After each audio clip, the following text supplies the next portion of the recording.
Jedná sa o absolútne potravinový hit, ktorý k nám prišiel z povodia Amazonky. Indiáni v povodí Amazonky už po staročia konzumujú plody acai. Sú to plody z 20 metrov vysokej palmy, ktoré sa zbierajú.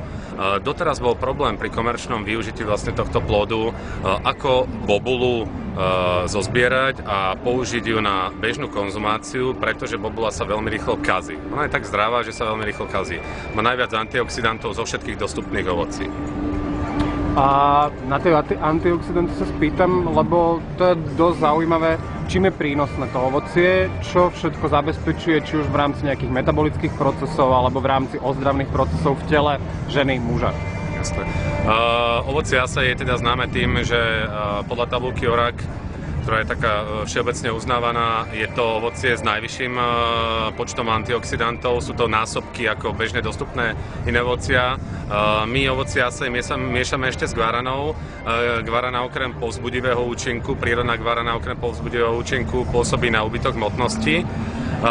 Takisto samotná acai je dobré na úpravu cholesterolu, vyhladzuje pleť, pôsobí celkovo všeobecne ozdravne a používa sa aj pri dietných kúrach vlastne v gastronomii.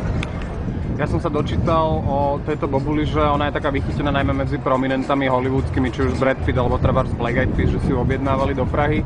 Už sa vám stalo, že trebárs tu na Slovensku, jak teraz koncertuje nejaké hviezdy, že by si ju niekto objednal, že po nej zatúžil?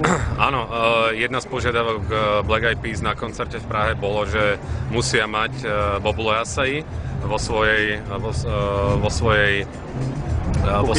svojej kuchyni a teda musia by im byť podávané tieto špeciality. Ako ste spomínali, Brad Pitt a rôzne mnohé iné hviezdy v Hollywoode obľúbujú bobule acai.